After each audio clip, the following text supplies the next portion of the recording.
Hello, everybody, and welcome inside WFISD Athletics, the newest venture here in the Wichita Falls ISD. MJ Baird alongside Chad Johnson. Chad, what's going on? Not much, man. How are you? Happy to be back in the podcasting seat with you, of course. For our folks listening and watching, is this new?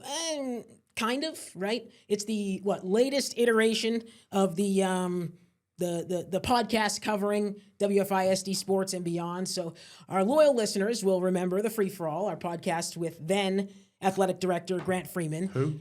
No longer the AD here at WFISD, took a job in Central Texas, but that show does still exist, by the way. We renewed the Free For All for Season 3 just last week, so you can check it out on its own YouTube channel now, if you'd like to search it, at freeforall_pod. But We've basically taken one podcast and split them into two. That podcast no longer the official podcast of the WFISD. Right. This one is, and it's inside WFISD Athletics. So for episode 1, we figured why not get all the A-list celebrities to join us. If I'll cut to our four-shot here. Hello, gentlemen. We've got the head coaches of Legacy and Memorial High School, Coach Greg Davis and Coach Mark Bindle. What's up? What's up, man?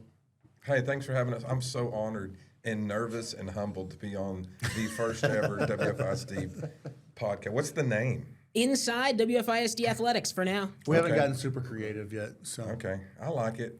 I like it. This is just so fancy. I got to remember to look forward. Bindle and Davis are sitting know. right beside me, and so I want to look this way and talk to them. Look, it's informal. You can do that. This is the camera angles are for the folks at home. Coach Bindle, you said something before we got going that I took to heart. You called this a varsity level podcast. This is definitely varsity. I mean, right now we're 4 wide into the turn on the screen. Wow. Wow. And You want to be 1 wide? Here you go. yeah, see, I mean, look at this. This is definitely varsity. I've been on some JV podcasts. No disrespect. The Free For All Wow. was a tweener. The Free For All was a tweener. This is definitely big time. We're in a studio. We've got big time mics. We've got it. It just looks great. Great job. Graphics look good. Chad, one of the things we used to do on the free-for-all was correlate numbers of athletes to numbers of our podcasts. So considering this is technically episode 1 of Inside the WFISD Athletics, you want to go with number 1s in the sports world? Absolutely, yeah. All right, well, I'm getting real fancy here. Hold on, let's see. Oh, I'm messing it up. Nope. Okay. Hold on. Back to the JV boy. podcast. Yeah, this is so JV again. Oh my goodness. All right, so I guess just go ahead, take it away, Chad. Who do you think of when you think of number 1? Well, I want to ask these guys first. Who do you think of when you number 1 athlete that wore number 1? Let me go first. I got to take this guy off the board. Cam Newton. Cam Okay, yeah. Newton. Former Patriot for a year or two. Absolutely. Go Patriots. Yeah, Greg Davis. Yeah. Look at you. He was number 2 in Auburn and was ridiculous. He might have had the best. He or Joe Burrow might have had the best single season in college football history. I agree. I'll take Derrick Rose. I'll take D Rose or T Mac. They were both number 1. I'm not going to steal your thunder, but yeah, Derrick Rose is my pick. So number 1 for me, I was a big Oilers fan growing up. Warren I Moon. knew you were going to say it. Warren Moon. Okay. This guy right here. Yes, sir. Who else? Some baseball players? Ozzie Smith. Oh, this guy right here. Oh, that's That'd not be Elvis Andrews. also number 1. Number 1, yep. I tried to put a slideshow together. Ozzie. Ozzy. Penny. Penny. I should have said Penny Penny over Hardaway. D Rose. And then we got one more at the end here. Oscar Robertson. Oscar Robertson, the Big O. Yeah. There you go. The other one I had was Billy Martin. So Yeah, I tried to find a picture of Billy Martin, and then I remembered I'm not putting the Yankees on my podcast. Why would I do that? he used to be the manager of the Rangers. You could have put him on there as a Ranger. I guess I could have. So yeah, this is episode 1. We're still working out the kinks of the new KFDX Plus studio that we're broadcasting from here. If you want to give this a look, our camera up in the sky. Thanks so much. Chad, what do you kind of see as the direction of this thing? Where are we going? Well, highlighting what's going on great with WFISD Athletics, getting some coaches in here, letting I kind of thought maybe a rotating door of guest host each week, featuring some of our coaches, potentially maybe even some of our players.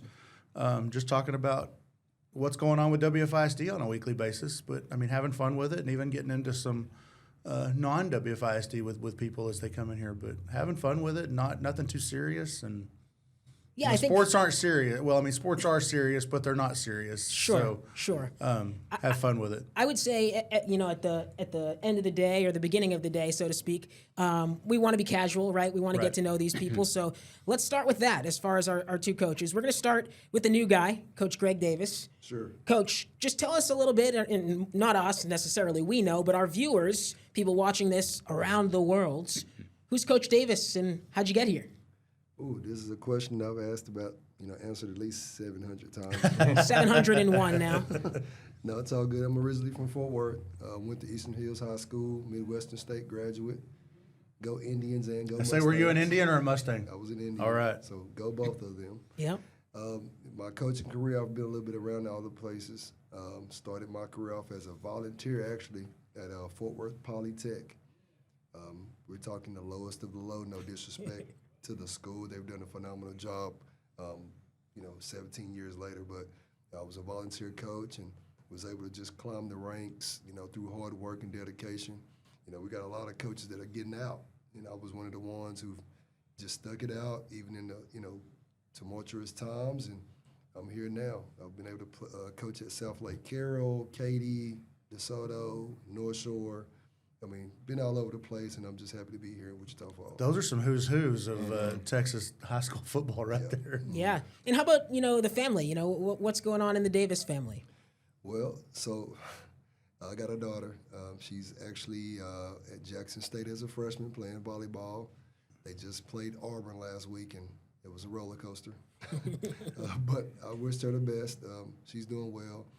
Currently, I'm not married or anything, so it's just me here in Wichita Falls. Love it. Love it. How about outside of football? What does Coach Davis like to do? What are his hobbies? Man, right now, I can't get out of my office. Fair. Fair. So I haven't had much time. I try to watch a little bit of TV when I can, but, that's what my life is right now, just trying to get a program turned around. Love it. Love it. Coach Bindle, you've been here longer, and, folks in the area probably know a lot of these things, but talk to us about the Bindle family, and I know you just sent one off to college and all that good stuff. Yeah. Grew up in Wichita Falls, went to Wichita Falls High School, graduated in 99, started my college career at North Texas, and then finished at Midwestern. I was an Indian also. I played college football on PlayStation. That was about it. And then, started my coaching career at Red Oak. I wasn't at South Lake or North Shore for sure, but ended up coming back to Wichita Falls. Got married to Carly. We have 3 daughters. Georgia's our oldest. She's a freshman at Baylor. They just got whipped by Auburn also. And then I have 2 other daughters, Sarah Jane and Juliet, and they're at Memorial High School, a junior and a freshman. So. And as far as hobbies for Coach Bindle, we might jump into one of them as far as the music scene goes, but what do you like? That's kind of my other thing. I like football a lot. I like watching college football. Kind of music, I like playing music to kind of just get my mind off all the other stuff, because sometimes it gets a little stressful, but sure, music's really fun for me. So I didn't know till this week that Bindle plays music. Bindle's in a band. He is. Wait, what? Yeah, check this out. This is a clip we found on social media of Coach Bindle over on the keys. He's not singing, but he's playing. Well, he's got a microphone in front of him. Did you sing this night, Coach? We sang that. This was at our homecoming parade. My wife was in charge of it, so she wanted a little a band, and so me and a few friends and one of the guitar teacher at Memorial, Dwight Ham, we formed Wichita Red and the Memorial Misfits. And this is actually Xander Wood. He's one of our football players, and he wanted to come up and sing a song. So we let him come up and sing a song, and everybody enjoyed it and had a good time. What was that name again? Such and Such in the Misfits? So Brendan Bell is one of my buddies. He's playing the guitar right behind Xander. He's a redhead, so he calls himself Wichita Red. So we are Wichita Red and then the Memorial Misfits. We're basically a fake band, but we practiced the night before for about 45 minutes, and I think we sounded really well, so it was good. By definition, that makes you a misfit, for the record.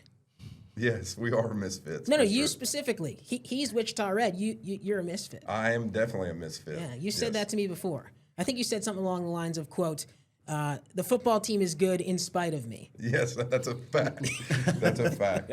So, Greg, do you have any musical talents? Absolutely not. Absolutely not. So, Mark, I do. So, did you start at Ryder with Ponder or with Garfield? So Coach Ponders last year at Ryder, he hired me. I think I replaced, I don't know, maybe Coach Fleeks, but started at Ryder 1 year with Coach Ponder and then 4 years with Coach Garfield. And then the last 10 at Ryder, I was the head coach. And so I've been in WFISD. This is my 17th year in WFISD. It's a long time. Good gosh. Of course, we're showing video now of you with Memorial, but with plenty of footage I could have dug up from the Ryder days. In fact, just this week here on KFDX, I did a story. It airs tonight about the 2012 comeback in the fourth quarter against Amarillo High out at Memorial Stadium, because there were shades of that this past week for your Mavs in a come-from-behind win over Friendship. So if folks are at home and wanted to see that, by the time this goes live, you can find that story over on our website, TexHomeHomepage.com.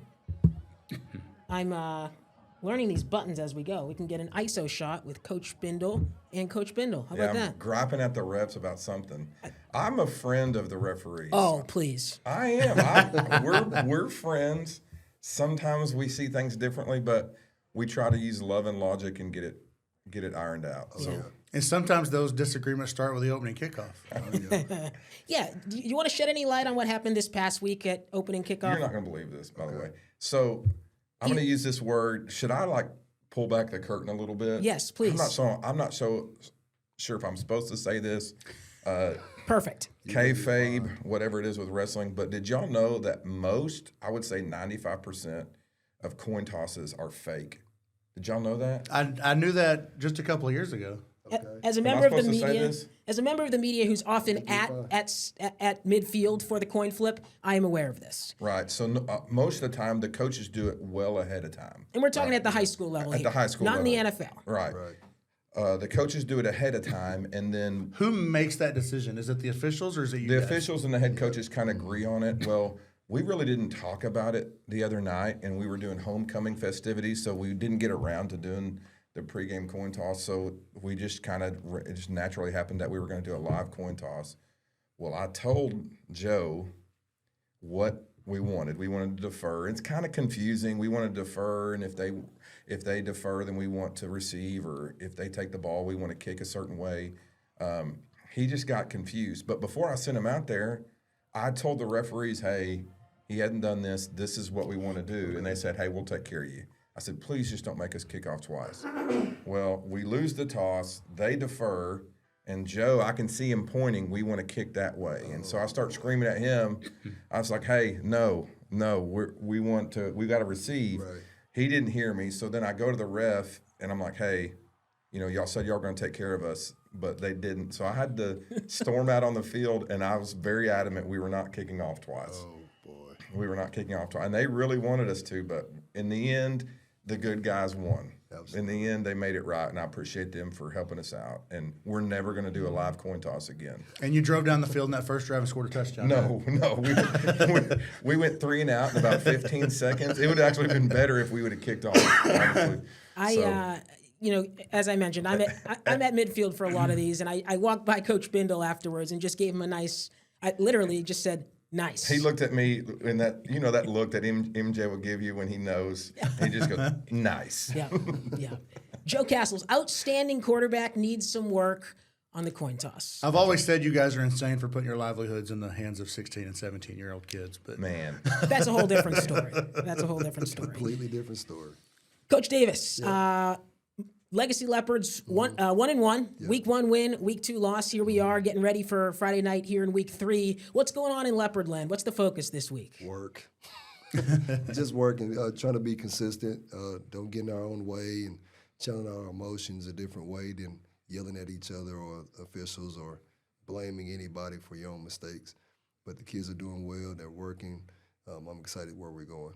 As far as what's on tap this week, we got a road trip to Woolforth to play Friendship. What can we expect? We just saw them play Memorial here at Memorial Stadium last week, but now going on the road, what can we kind of expect from the Tigers? Well, I'm hoping Mark can give me some insight. Sure.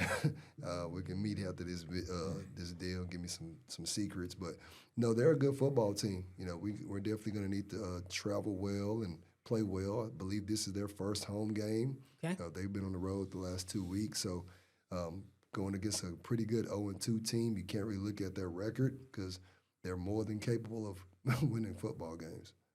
As far as guys that have stuck out to you, your players, teams, guys on your team that have stuck out to you through 2 weeks, who comes to mind? Jorian Wiggins, he's been pretty dang consistent with his play. I think it started, when I first got the job, he grinded all spring in the summer, and it's just carrying over right now. I'm excited about him. I think our whole receiver room is developed, and they're good players, and we just need to do it again this week. Yeah. So one of the players that, was thrust into action last year as a freshman on the legacy team was quarterback Knox Hodges. Yep. He's a sophomore now. Yep. How have you seen his growth? I know you didn't see him in person last year, but I'm sure you saw film. Yeah, I saw a bunch of film. He's grown immensely. It was certain balls he couldn't make last year, and now he's able to make those throws. We just got to get him settled down, understanding a new offense, because we still have a couple of hiccups just with knowledge of football, but he's doing great. I'm excited for him. Fantastic. Coach Bendel, let's talk about your Mavs. Hey, can I just interrupt? Can you show that clip again? No. Because I want to ask a question. Which one? That clip that you just showed of Legacy's practice in Knox. Yeah, sure. How infuriating is it? And here's the deal. I love all sports, right? But I hate it when those soccer goals end up in the end zone. Oh, my gosh. You know what I mean? Like, Coach, every day. Every day. Love soccer. Coach Jackson, Coach Woodard, love you guys. The soccer goals, and a lot of times it's not them. See, right, that's what I'm talking about right there. Right there. I guess we're not going to run drags in the back of the end zone. Yeah. Right? Yeah. Like we got. Every day. We always make the freshmen drag them off every day. Because the weird part is we will move them to the grass fields. They're going to come back. They're going to come back. They grow legs and come back. Yeah. So before we move on real quick, since this is kind of our first week, we didn't get a chance to talk about last week. Yeah. Getting that first win in program history. Just talk a little bit about your first win as a head coach. Okay. Talk a little bit about what it meant for you, what it meant for the school, for those kids that were here last year and went through last year. Just talk a little bit about, just to kind of get that monkey off the back. Well, definitely fortunate for the win. I appreciate all the love. Winning a game like that, it wasn't more so about the win. I thought it was more about the emotional shock value for everybody. It just wasn't about for football. It was the whole student population. When you're losing games like that, your student population is also getting blasted by the community through their friends. Like, hey, you go to Legacy, and they're like, oh my God, what's going on with football? So everybody was just tired of the same question over and over and over. So it was just a big sigh of relief. But we've moved on, turned the page, and see if we can do it again this week. Absolutely. Coach Bendel, let's talk about your Mavs a little bit if we can. So what, 2-0? I mentioned the friendship come from behind win this past Friday. Is that a high you can ride into a Week 3 game at home once again, hosting a Fort Worth Dunbar school?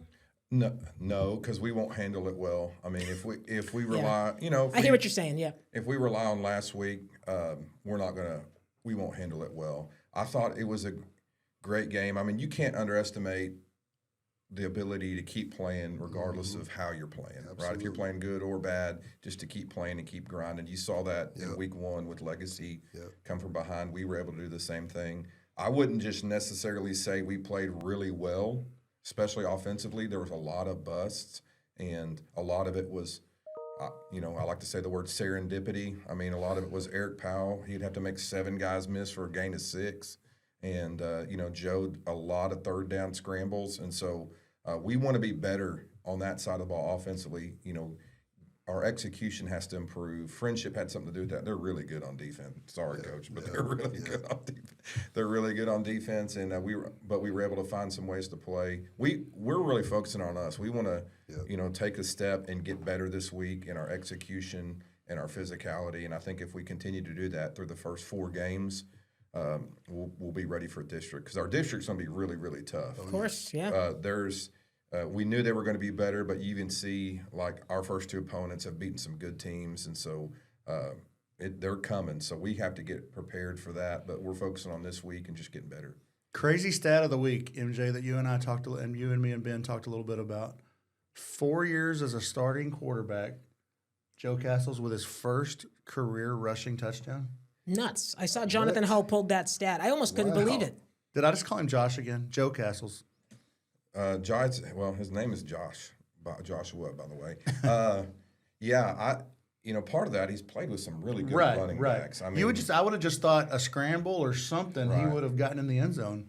Well, I know that he's put a lot of work into becoming more of a dual threat, being able to run. And he's had that ability for a while. We just didn't run him very much because we wanted to take care of him. Right. You invest so much in your quarterbacks, time, and the time that you invest in them, you want to keep them healthy for as long as possible because of your investment in that time. And so I know for us, the last couple of years, it's been we get down near the goal line, it's going to be we give the ball to the running backs. So y'all got in the box. Y'all get in the box a lot when you get.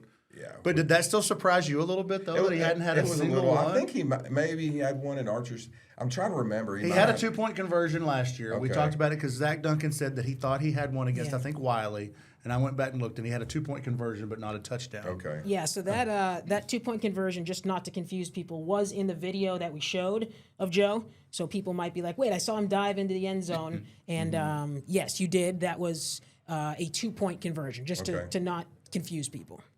Yeah, he's worked really well. I mean, like these clips are from last year, but like just his whole body, he's added weight. He's running faster. He's one of the faster guys on our team. He also has great change of direction. So we do a pro agility drill, 5-10-5 drill, and he's constantly winning those because the kids are always competing in those drills. And so what is he, 6'7", 6'8"? Yeah, he's 6'7". He's over 200 pounds. He's probably 205. And again, like right there, that was a 2-point conversion. Yeah. But yeah, we're excited about him and kind of the stuff that he's done and the work he's put in. He's also a great leader. I think that's the number one factor. Your best players, if you want to have success, your best players have to be the best leaders. And obviously, everybody would say, even his teammates, that Joe is a great leader. And I think his leadership and us, the way our kids played in the fourth quarter helped get us that win the other night. So I don't want to, incite anything here, but Coach Davis, defensive guy, right? Yep. Coach Bindle, offensive guy, right? We're going to pull our quote of the week, and usually it's a quote from, a head coach in the league or in college or whatever. But this week, our quote of the week is from a gentleman who's sitting across from me right now. Let's have a listen. I'm a defensive coach. I like to play fair. Offensive guys, they like to cheat, but it's okay. That's a different conversation for a different day. Okay, you hear that? Offensive guys like to cheat. Fight. So we have a little, that clip, by the way, was when you first got hired at Legacy. So that was months ago. Tobin went out and did the interview with you. But now we get a chance for the offense and defensive guy to hash this out. What do you mean by that? Well, let's do it. I know what he means. I already know what he means. No, offensive guys, their creativity is one of a kind. I mean, they're able to put anybody anywhere, and we don't have time to go through all the different things that they can do. I mean, there's just not enough time in a day, in a spring, and a fall. I mean, there's just not enough time. So when I say by cheat, I mean, it can be swinging gate one play, and it could be an ineligible hitting on the sideline another play. I mean, it can be anything if their imagination can think it up and make it legal. That's what I mean by cheating. And right. You're like, wait, when did they start doing that? Like, what? That's cheating, Coach. Come on, man. Mm-hmm. So it's hard. They make it hard sometimes. So, Coach Bindle, is that something that you understand and you try to exploit as an offensive guy? Oh, it doesn't matter. We will exploit anything in any way, shape, or form as long as we get points. I think one of the things our defense talks about, the progression of defense and the progression of the RPO. I think that's one of the hardest. When you talk about cheating, honestly, I think RPOs sometimes are actually cheating because, on a pass play, your linemen aren't allowed to go downfield. They have to be between 1 and 3 yards past the line of scrimmage, or it's a flag on a pass play. Well, run pass options where you can run the ball or read a defender and throw. When you do that, a lot of times those linemen are 5 or 6 yards down the field, run blocking, and the referees don't ever call it. It's too hard to see, and so the referees don't call it. And so a lot of times the offenses are, and they do it in college, NFL, everywhere, the offenses are literally breaking the rules. Yeah. And it really puts the defense in bad shape. I know our defensive staff really struggles, but it's cool to see how offensive and defensive football evolve, because it starts one way, and then as offenses do these RPOs, now defenses has changed, and we're seeing a lot of different things than we used to see to take that kind of stuff away. So it's interesting and fun, and football is always a game of strategy, but ultimately it comes down to always blocking and tackling, always. Yeah, it's interesting because as a media guy, we often hear the phrase from coaches, from teams that like early in the year defenses are ahead of the offense. What do you chalk that up to? Why is that a thing in football? Because offense is based on execution. A lot of times defense is based on physicality and passion, right? Running to the football, and you can, if once you get off the bus, if you're playing in a game on Friday nights, you better have physicality and passion. I mean, that comes with it. Offense, a lot of times it takes a while to get that execution and get that groove. I know that we are not there yet. I know that Coach Davis would say the same thing. They're not there offensively, and so it takes a little bit of time.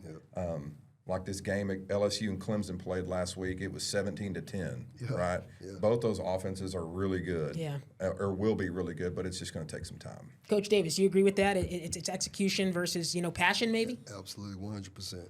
Yeah. You mentioned the swinging gate, Coach Davis, and Chad had that on our rundown this week. He wanted to ask you guys about that. So, Chad, I'll turn it over to you. Okay, so one thing we want to do is a coach's corner, and I've actually got a couple of things here for an offensive guy and a defensive guy. But first of all, you guys ran it to success on a 2-point conversion. You guys line up in it just about every time. Explain what the swinging gate is, and what are you looking for in it when you decide, okay, we're going to stay with it or we're going to move to something else?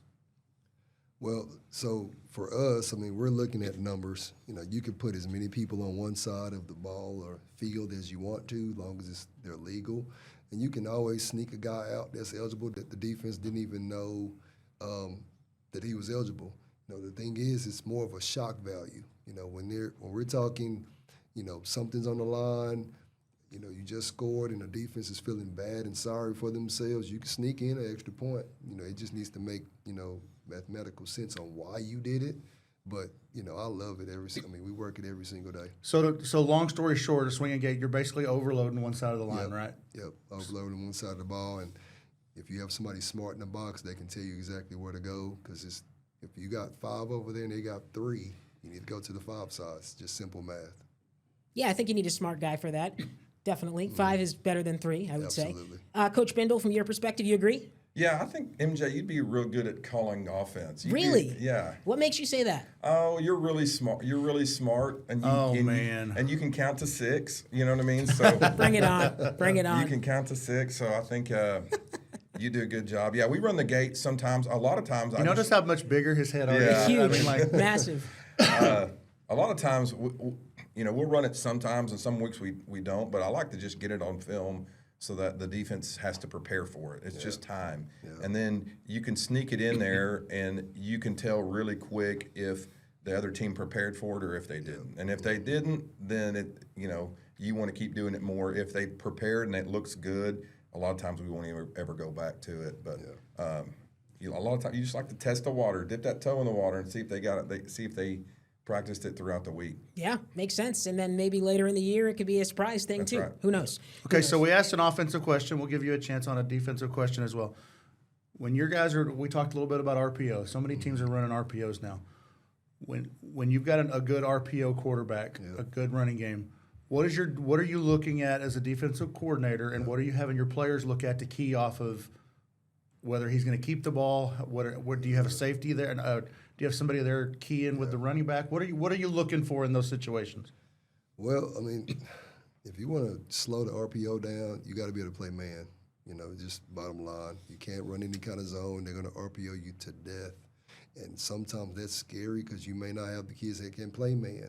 And then if you do play man and you show your hand too early, if they have a good go-to receiver, it's going to be a long night. He's going to catch for 250, 3-4 touchdowns. And then at that point, you're going to want to go, okay, let's back them up. So it just turns into a big chess match. At the end of the day, it's they do this, we do this, and it's just going back and forth. And now, as we talked about offensively, you're looking for that execution piece in order to score points, because the better defenses will be able to play man and take the RPO away. Now you got to be able to run the ball. If you can't run the ball, now punt team. It's a long night. Yeah. How do I phrase this correctly? I've said this before. Didn't play down a football in my life.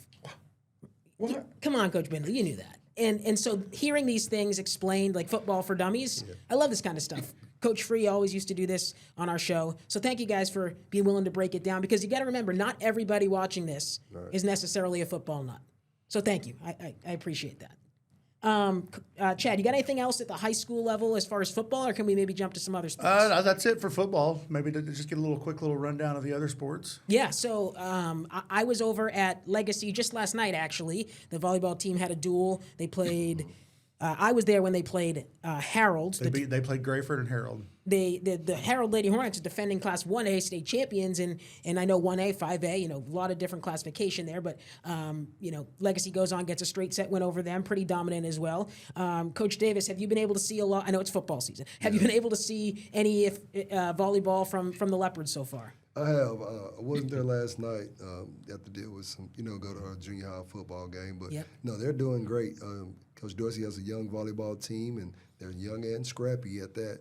I'm actually interested to see how they are and how they fare in district play, because that youth sometimes, at some point, it has to turn into experience. It's true. So I'm excited for her and where her program is going. And you mentioned youth. I think they've only got 2 or 3 seniors. It's mostly sophomores and juniors, a couple freshmen. So Absolutely. Yeah, I think it's 3 sophomores in the starting 6. I mean, outstanding. Same question for you, Coach Bindle. Have you seen any Maverick volleyball? I have. The volleyball moms are mad at me. Here we go. This calls for a full screen. Yeah, we were at our volleyball team's really good. They're having a great year. Have they lost yet? They've lost, but they played some great competition. Okay. Yes. And Coach Barnett has done a great job with her, Coach Kelly Barnett, with her program and with that varsity team. They were in the Sherman tournament. I think it was the I-75 tournament. My niece goes to Sherman High School, Mary Claire, and Memorial was going to play Sherman. She's a volleyball player. And so my sister, who's from Wichita Falls, texted me and asked me how good our volleyball team was. Okay, and I said, Gave a little scouting report? I just gave the coach speak. I said, they're decent. You know what I mean? Like, I'm not going to say, they're the best ever, because I have no idea how good Sherman is. Sure. Right? But they're decent. Well, my sister is friends with all these Memorial volleyball moms, and she told them that Coach Bindle said that we're just decent. Right? Oh, and so, of course, yes. Oh, so no. now they're all, they don't think I think the volleyball team's very good. I just think that they're decent. They're very good. I will go on record. Isn't decent good? Yes, decent is great. It's just not you're just not gushing. You know what I mean? So you're also trying to protect, them a little bit. That's right. Yeah, I don't want to overhype them, but and you know this as well as anybody. Coach Bindle says they're outstanding. Bulletin board, hello. Oh, yeah. You know what I mean? Oh yeah. And my niece plays for Sherman, so I didn't want to be like, hey, you're about to get bulldozed, which they did, but I didn't want to say that. Try to stay down the middle a little bit. That's right. I just said decent. I didn't. Also, my sister, what are you doing? Don't share that information. That's insider trading. That's AB info. That's right. So who's pushing this? You said it's the mothers of the volleyball players? Yes, okay. It is. Well, sorry, here we go. I'm going to speak to them right now. Cut it out.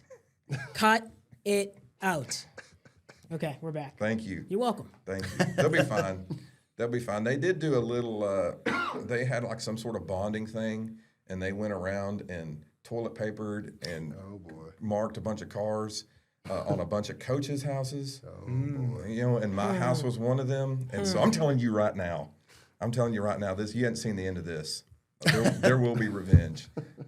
Volleyball team, volleyball moms, it's on. Clip that. They haven't messed up the. Have you started the Christmas decorations? Not yet. Okay. Not yet. That would be ultimate fighting. Okay. I won't release any identities. However, many a time have I left KFDX on a weekend night, Friday or Saturday after the 10 o'clock news, went to Market Street, and there are teenage men and women buying toilet paper in bulk. Mm-hmm. So again, no identities will be released, not by me. For shenanigans. Well, I don't know what it's for. Okay? I'm just going to turn a blind eye to that. I'm just saying if it ends up on Coach Bindle's trees in his front yard, I know nothing about it, okay? Fair enough. Capiche. Okay. So we talked a little bit about volleyball. I know both schools had first cross-country meet last week, and both schools fared pretty well. I don't remember the exact numbers of kids, but we had a lot of kids from both schools, boys and girls, finishing in the top 10. So a lot of good runners. Tennis too, right? Tennis. Yeah, I know we have two, like Bella Hernandez and AJ Montoya, but they both have an opportunity to go win or make it to regionals in cross country. I don't know if we're as strong as a team as we were last year, but I know those two, the boy and the girl on each side, are very strong, and so we're hoping they make regionals. The thing with us on tennis, and when I say us, like TV media coverage, we do our tennis coverage mostly in the spring when it's, the individual stuff and kids going to state as individuals. So I feel like sometimes we neglect it in the fall. We'll show the team scores, when we get them from coaches. But that's the disclaimer from KFDX to the folks at home. Why no tennis coverage? One thing I know about fall tennis is I know both schools have very good tennis programs. In fact, I think Legacy's ranked. They were ranked a couple of weeks ago anyway. Nice. And that district they play in is brutal. It's ridiculous. Yeah. I think every team, I don't know if Memorial is, but I think every other team is ranked. I want to say Wiley's number one. Yeah. I mean, so it's... Yeah, it's a tough tennis district for sure. So, Chad, we've got two football coaches on with us, so I think we'd be remiss not to ask them their college football and pro football takes. Oh, absolutely. Let's start with the Dallas Cowboys if we can, because they're getting ready for week 2 here. 0-1, Thursday Night Football, lost to the Eagles. Coach Davis, I want to start with you. A, did you watch the game? Okay. B, after you've heard and seen anything, what do you think of the Cowboys here in 2025? Well, A, I did not watch the game. Okay. 2, go Patriots. Yes. See, that's why I had you on this podcast. I'm gonna go 3. I just think they're gonna let you down. Yeah. I mean, they do that every year. Of course. For whatever that reason is. Even when they have good football teams, they just find a way to let you down. So that's my take on the Cowboys. Coach Bindle, what do you think? I watched part of the game. I didn't watch the whole thing. I watched part of it. And I really liked how they played. I think they played hard. Obviously losing Parsons is going to help them on their pass rush, but I actually thought their run defense was better. And if it weren't for a few mistakes like the fumble going into score right before the rain delay, I think that they could have pulled it out in Philly against the defending Super Bowl champions. And so I think the Cowboys played hard. I like what Coach was doing. I think Dak played really well. Some CD drops and a fumble, a fumble in the red zone, I think, was the difference in the game. My take on the Cowboys here in 2025, after seeing one game, it feels like they have to score every possession. Like you need 3 at least every drive. Because at least so far, and I know the Eagles are very good, but like you mentioned, you're not getting any better pass rush wise, losing Micah. Although I did hear today actually, Jadeveon Clowney's in Dallas visiting, I guess, with the team. I don't know if he's a free agent right now. I don't know if he's still got anything left, but I feel like when we talk Cowboys this year, the story's going to be, can they win 49-48? Mm-hmm. That's what I think. Second half defensively, I thought they were. I mean, I don't know if things changed schematically after the delay or not, but defensively they looked a lot better in the second half than they did the first half. I think the first half, Philly had 3 possessions and 3 touchdowns. Second half was a little bit different story. So. Yeah, and it was broken up like Coach Bindle said with the rain delay. That just throws everything for a loop. They got the Giants at home this weekend to the home opener on Sunday at noon. I mean, I don't think the Giants are very good. Russell Wilson wasn't fantastic. There's already questions like how long till we see Jackson Dart. Cowboys get a win this weekend? I think so. Yeah, I think so. Yeah, I think they win. Heck, although I was impressed with Cam Scatterbo, rookie running back from the Giants. He had an impressive opening week. So I'll be interested to see how the Giants progress and how quickly they go to Dart, because they're going to go to Dart at some point. Absolutely. Yeah. Can I take a quick pivot here, because I've been pumping up Coach Davis for rooting on my Patriots. How or why are you a Patriots fan? Ooh, okay. So most people say, you just follow Tom Brady. Well, I do follow Tom Brady. Yes, sir. But I've actually been a fan when Drew Bledsoe was the quarterback. I actually watched the game as a youngster when he got hurt and Tom Brady took over. My uncle's a Patriot fan, and it just kind of went from there. I've been watching him since 1998. I love it. People at home know this probably if they know me. I'm from Boston originally, so I'm a Boston sports fan through and through. Patriots, Red Sox, Bruins, Celtics. Don't hold that against me. But He Quinnipiac. doesn't like Kyrie. doesn't like Kyrie. We'll get to basketball here in a minute. But I mean, my childhood was Tom Brady, right? All those championships for the Patriots. So Have your opinions changed on Aroldis Chapman? my one gripe with him at the beginning of the year was the dude walks so many people. Good luck. It's a roller coaster in the ninth. His walk rate has been incredible. Hasn't given up a hit in 3 months, I think, something like that. Incredible. Yeah. So has my opinion changed? Yes. I'm loving the way he's pitching. I think he's having a career year. As long as walks don't start to, get in the picture. Walks were always his problem, right? He's putting guys on base, and you don't want to do that in safe situations. So yes, short answer, very happy with the Red Sox where they're at in making this playoff push. From the Cowboys to college football, though, I guess Chad. Real quick before we move on to college football, Super Bowl predictions. Oh boy, Super Bowl. I would have prepped for this if you'd told me. Shout out Coach Evans. I'll shout out Coach Chris Evans, our special teams coordinator. I'll say the Packers make the Super Bowl. They looked really good.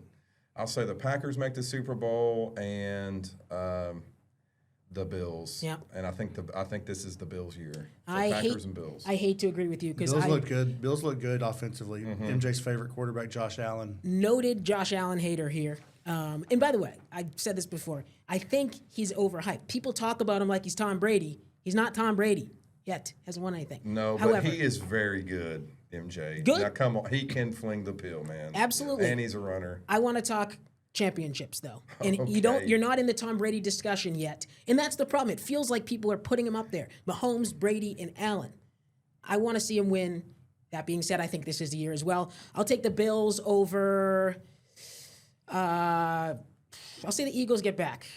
MJ's got the Cowboys winning 10 games this year. 9-8, not 10. Is that good enough to get in the playoffs? Is 9-8 good enough to get in the playoffs? Depends how Washington does. I Yeah, think. it depends on Washington. Yeah. Chad, what's your Super Bowl prediction? I think I Packers, Bills, but I'm not counting out the Chiefs either. They always seem to. Yeah. They always seem to get it together when they need to. I mean, what were they last year? Like 6-5, 7-6, something like that. They figure it and out. then rolled off, won the rest of their games, and went to Super Bowl. So, as long as Mahomes is healthy, I'm not counting them out. But I do think this is the Bills' year to finally get over that hump. I don't know when the wedding is, but Travis and Taylor have a wedding to get to, so maybe they God. celebrate that with the Super Bowl. Coach Davis, what is your Super Bowl prediction? Well, it's a little too early to tell for True. me. I like Lamar Jackson. I mean, you can't count him out. I got to go with Philly. Yeah. It's tried and true, right? I feel like they're, in the last 6 years, have been there, what? This would be 3 times if they get back? Yep. So, yeah. How about? I mean, you talked about the Ravens. I mean, Derrick Henry to me in today's game is a marvel. Yep. I mean, the fact that what he ran for 12,000 yards in high school. Yep. Then he was the bell cow in Alabama, and now he's not old, but by running back standards in the NFL, he's old, and he's still Still a dog. His body's holding up, too. yes. Yeah. Nuts. He's been in the NFL, I think, 9 years and led the league in rushing multiple times and has 2 seasons of at least 2,000 yards and still does not have as many rushing yards as he did in high Isn't school. that crazy? 12,000 rushing That's yards. crazy. I think, like, Texoma's leader last year was, like, 2,500. Like, nuts. Chad, you're our resident Oklahoma State football expert, so we'll use that to transition to college football. Where's your mind at? Oregon's really good. Oklahoma Beat State down. looked really bad. Yeah. Oklahoma State's not good. I don't know that they're 69-3 to Oregon bad. I'd like to think they'll win at least one conference game. For my kids' sake, I hope they go to a bowl game because that's part of the reason they're in band is so they can actually go travel and go to bowl games. But 2 kids, too. yeah, 2 kids. But man, I thought it would be bad against Oregon. I didn't think it'd be that bad. Is Gundy still y'all's guy? Is Gundy still y'all's guy? Or is it time for him to go? I think this year's a big year, man. I mean, he overhauled the entire coaching staff.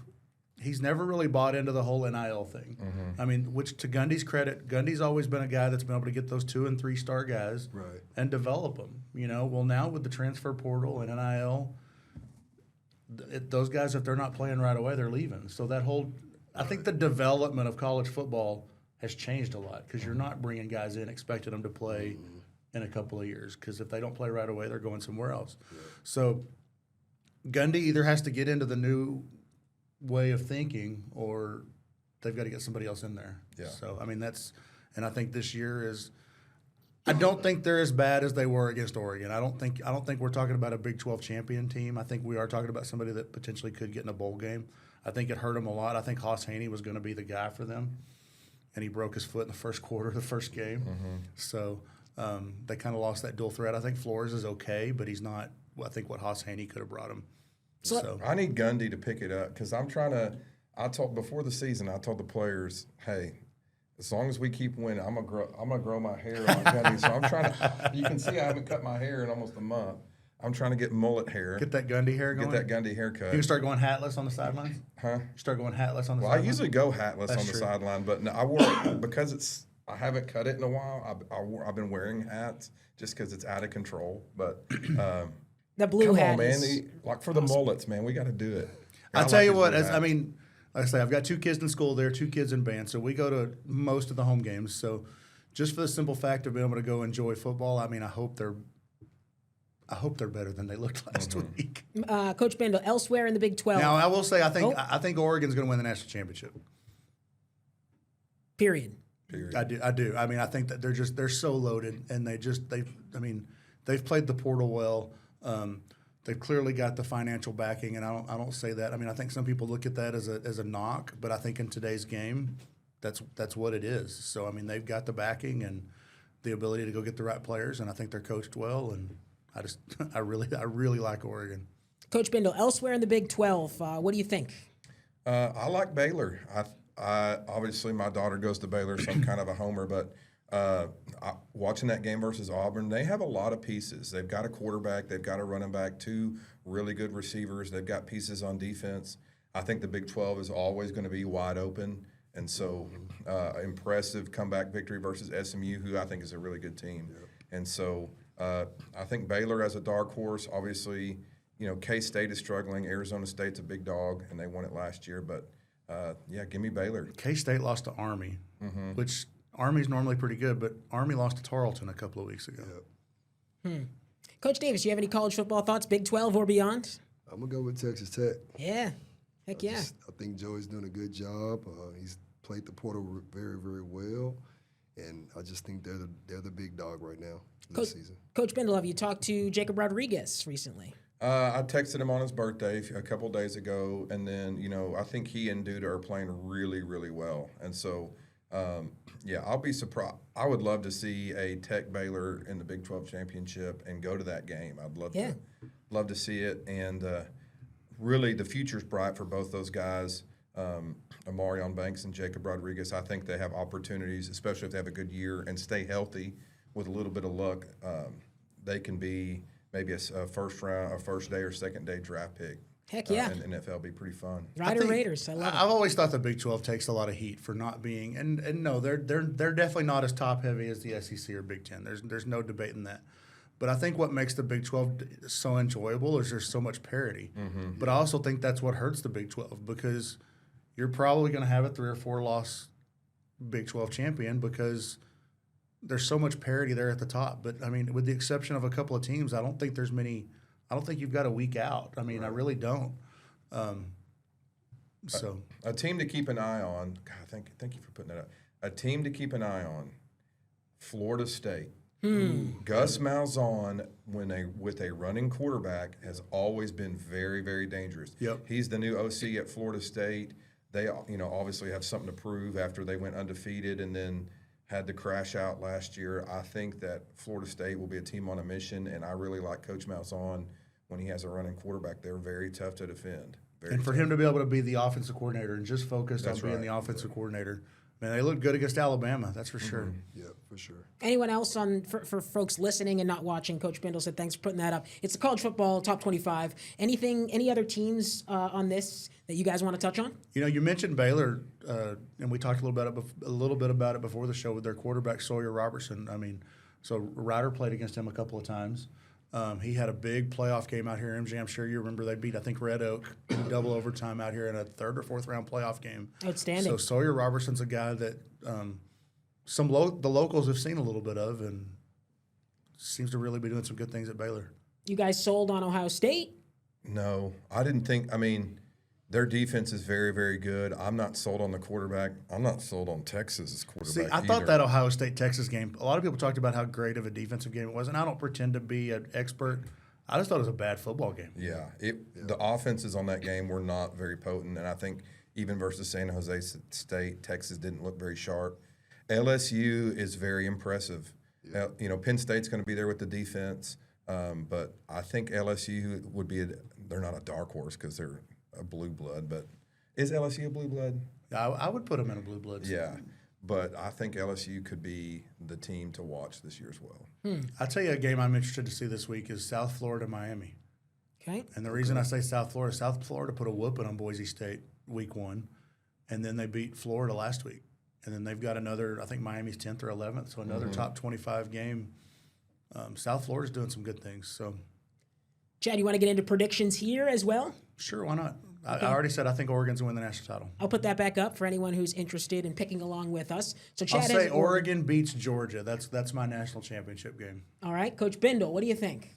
I'm gonna go LSU's my national champion. I think that Georgia wins the SEC. I think that Oregon wins the Big Ten. Actually, I'm gonna go LSU wins the SEC. Oregon wins the Big Ten. LSU wins the national championship. Nobody's gonna be undefeated. I think everybody will have at least one loss. Sure. Coach Davis, what do you think? I'm going to go with Penn State. Penn State. Okay. I mean, they're knocking on the door. Yeah. They're being close, and I think this is the year that they at least make it to the national championship game. Okay. I love it. For me, I am going to go chalk because I am a quasi Ohio State fan. So I'll take the Buckeyes to repeat. As unlikely as that is, I got to stick with my guys. I quit cheering for Ohio State the day JT Barrett left campus. Fair enough. My first ever big time college football game was at the Horseshoe. One of my good friends from high school went to Ohio State, so I went out there, and that was like my first big time college football experience. So I consider myself a quasi Ohio State fan. We got about 8 minutes left here before we reach our hour mark. Chad, you're our resident baseball guy. I know we're talking with two football coaches, but we got to get our baseball stuff in because the Texas Rangers, man, they're playing good. Man, about a month ago, I proclaimed season over. Me too. And they're now 2.5 out of the West and a game and a half out of the wild card. Nuts. And they've lost Corey Seager's out, Evan Carter's out, Nathan Eovaldi's out, Adolis Garcia's out, Marcus Simeon's out. But man, they've got had these young guys come in and it's playing well. Yeah, so we'll see what happens. Read an article today that they're kind of dubbing them the little rascals, so Yeah. to speak. Yeah. These guys, I mean, what is it? Michael Hellman hit a grand slam 2 nights ago, And and had then another home run yesterday. mean- and robbed a home run. Michael Hellman. I'm sorry, that's not the mayonnaise. He's played for 3 teams this year. Hellman's mayonnaise, right? Yeah. It's not that. I mean, holy cow. Yeah, so we'll see what happens. I'm still. It's worked when I said season over, so I'm still going to proclaim season over. Yeah.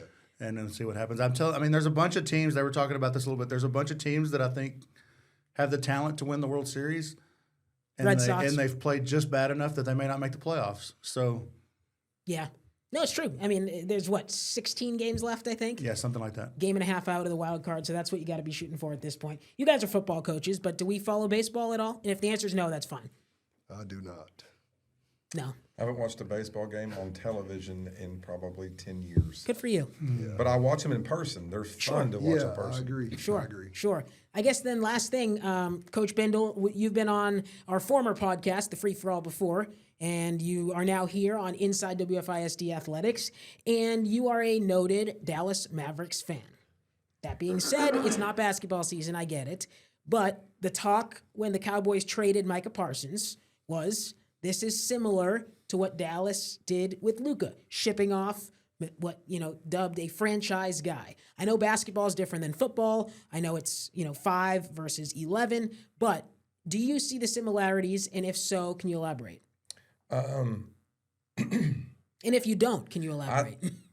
The similarities are that Micah was one of the best players on the team, and but I think that's where the similarities end, just because it's contracts and trade demands and things like that.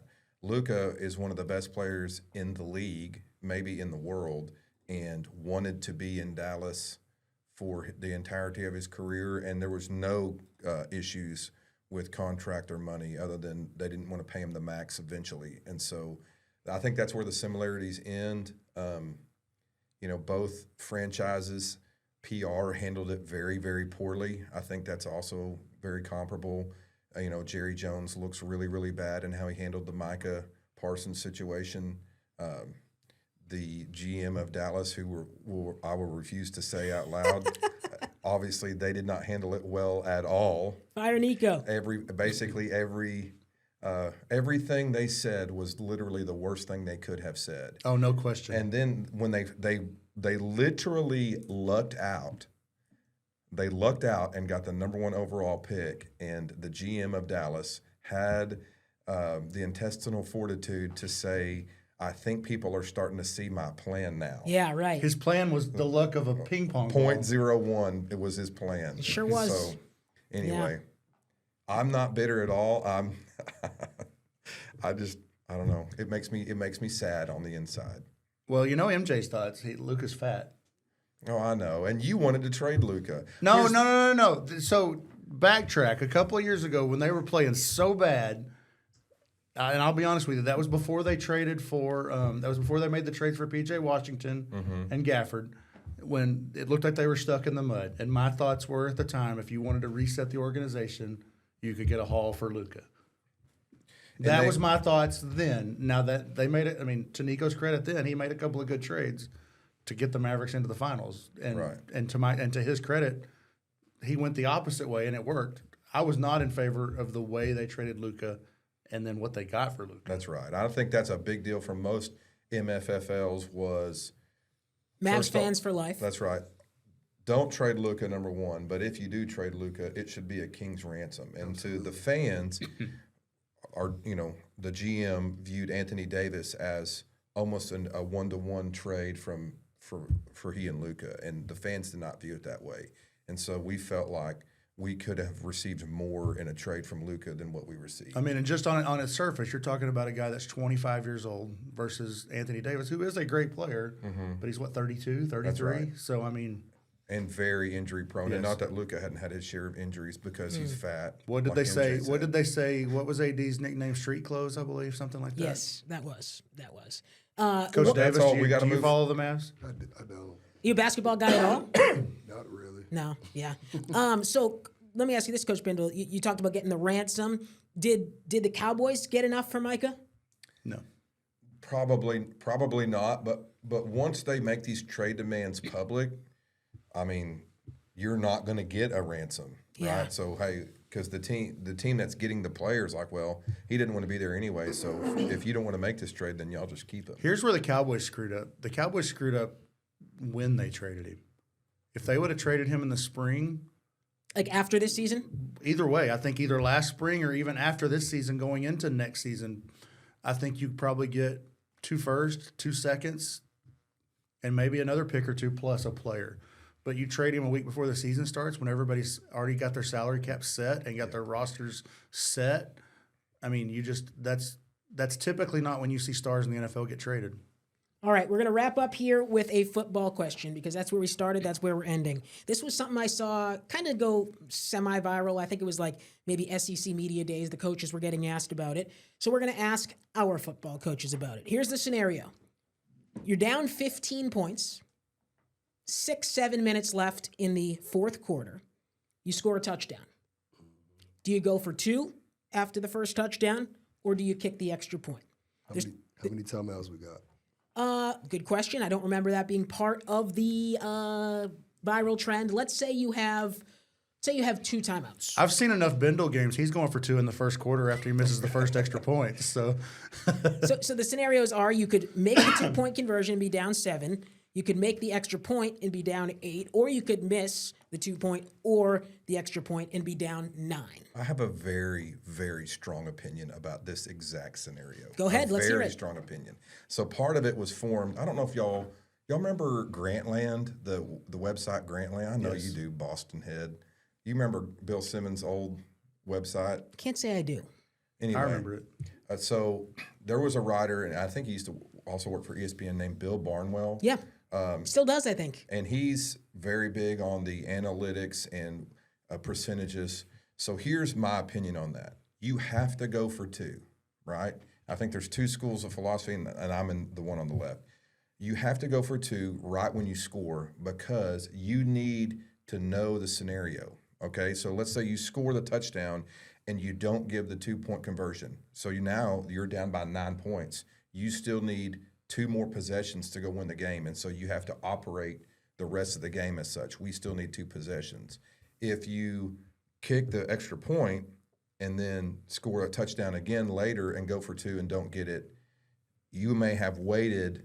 You may have been operating like you only need 1 score when in actuality you need 2. And so some coaches believe kick the extra point, let's keep our momentum going, let's put the pressure back on the offense they're within a score. I'm on the other side of we need the information. We need to know if we're going to be down by 2 possessions or 1 possession going into the last 5 minutes of the game or whatever it is. Sure. Coach Davis, what's your thought? That's an interesting take from Coach Bendel. I'm about the same, but I go off of feel. Okay. If we're down that amount of points and we score, I mean, do I feel like the defense can get a stop? That's one of the deals that factors in that decision. But to answer the question, I'll probably go for 2 because I would like to know as well. Yeah. Yeah, so I that's the wrong camera. Sorry, guys. No, you good. MJ likes to push the buttons back there. Push them wrong is what I'm doing. Again, not a football coach, not a football player, outsider. I believe in the concept of momentum and things like that. At some point, you got to get the 2-point conversion. Right. So I get, there's no mathematical difference. Your chances of getting it after a first touchdown or a second touchdown. Totally get that. I also think there's something to be said about still being quote unquote in the game, right? Like we're in the game down to our last possession. Yep. That being said, let's say you don't get it. You got to assume you're not going to get it, right? So if you don't get it after the second touchdown, there's maybe zeros on the clock and you lose versus not getting it after the first. Coach Bendel, as you said, you got to get it back twice. As unlikely as that might be, there's time on the clock, and when there's time on the clock, always anything can happen. But I am of the bystander. Maybe it's more of the fan perspective. Like we want to stay in the game as long as we can, and we feel like if we miss it the first time, maybe we feel like we're not in the game. Here's the more interesting one to me that and you mentioned analytics, and I've heard them talk about this a lot, especially in NFL games. But the 14-point scenario, okay, you're down 14 points and score a touchdown. Now analytics a lot of times say you go for 2 because you have 2 opportunities to get 2 points. So they say you go for 2 the first time. If you get it, then all you need the second time is an extra point to win the game. Mm-hmm. Or you have another opportunity. They say, what do they say? The odds of a 2-point conversion are 50-50. So they say you got a 50-50 chance of getting one of them. So I've always thought that was interesting. Coach Bendel, you're the offensive guy. Is that music to your ears or no? Yeah, I think we've had an opportunity to do that maybe once, and we did go for 2 in that scenario. It's just interesting how things have changed in football over the course of many years where people have gone from playing the game very conservatively, punting on 4th down, not going for 2, to now it's kind of like almost to stay in the game, you almost have to go for it on 4th down more often than not, and you're going for 2 more often than you ever would before. And so, like we talked about earlier with the RPOs, the game continues to evolve, and the strategies of coaching the game continue to evolve. And it's fun. It keeps you on your toes. Yeah. MJ, how much time do we have left? We are at 1 hour and 2 minutes right now. Okay, real quick, since we're already over a minute. So Coach Davis talked a little bit about this the other day. We were talking about the kicking game. Okay. I want you to talk about your kicker a little bit. Just a quick little story about your kicker. I thought it was a pretty interesting story. First of all, can you pronounce his name? I can't. I can't. It's I want to say Rohan Vander Zayden. I want to say works for me. So Rohan is from the Netherlands. Never played football before. Wow. And we're talking ground zero football. He does not know when to go on kickoff. You have to give him a signal. We practice him off of a whistle, but if the officials blow the whistle prematurely, he doesn't know to go. Like you have to actually get his attention and get him to know that it's okay to kick. And we're talking every single thing about football. He doesn't know why people try to come and block his field goals. He doesn't know that he didn't know he had to make a tackle. He didn't know that for an extra point you can go left, middle, or right hash. So we're starting ground zero with this guy, but he's a pretty dang good kicker. We have fun with him every day, and I'm glad he's on our team. He must be a soccer background guy. Soccer background guy. Yeah. Wow. Yep. And how's his English, if I could ask? It's pretty good, actually. Okay. Strong accent, but he reminds me of the kicker off The Replacements.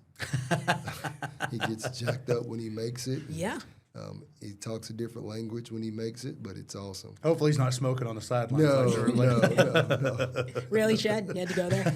Yeah. Wow, that is outstanding. And I'm going to have to, next time out at practice, I'm going to get him to say his name to me because, as you mentioned, it is difficult to pronounce. It's like 4 names. Yeah. Rohan Vander Zayden, I want to say. Vander Zayden. But it doesn't read like that. It's spelled a completely different way. Yeah. And of course, we there's going to be a time, and maybe he kicks a game-winning field goal for you guys, and we want to get that right. So next time I'm at practice, remind me, go talk to Rohan and make sure we get his name right. Awesome. Chad, anything else this week for the Inside WFISD I want to Athletics? thank these guys for joining us. Yeah, thank you guys so much. Thanks for coming over here to our KFDX Plus studio here at the TV station. We're happy to do this in partnership here with the WFISD. And Chad, for the two of us, I mean, we've kind of done this before, but now we're doing it a little differently, and we hope that the loyal viewers will continue to watch. As you said at the beginning, one podcast split into 2. Right. So I think that's all the time we have. We're just over an hour. If you guys will do us a favor, this is going to be published on the WFISD Athletics YouTube page. So if you're not already subscribed to that, please do the subscribe. Just the WFISD YouTube page. Apologies, WFISD YouTube page. Please like and subscribe there. Also, Chad, if I'm not mistaken, At WFISD Athletics on Facebook and X. fantastic. There's our social medias. I think that's it. I'm still working on learning on how to wrap this show up with this. You can see over here, we got all these buttons that I got to press, and there's too many of them. So anyway, I'm going to see if I can figure out how to get us out of here. Football coaches, thank you guys so much for coming on. We appreciate it. Hope to have you guys back on again, perhaps later in the season. For Chad Johnson, I am MJ Baird from the KFDX Plus studio. Thanks so much for watching. We'll see you next time here on Inside WFISD Athletics.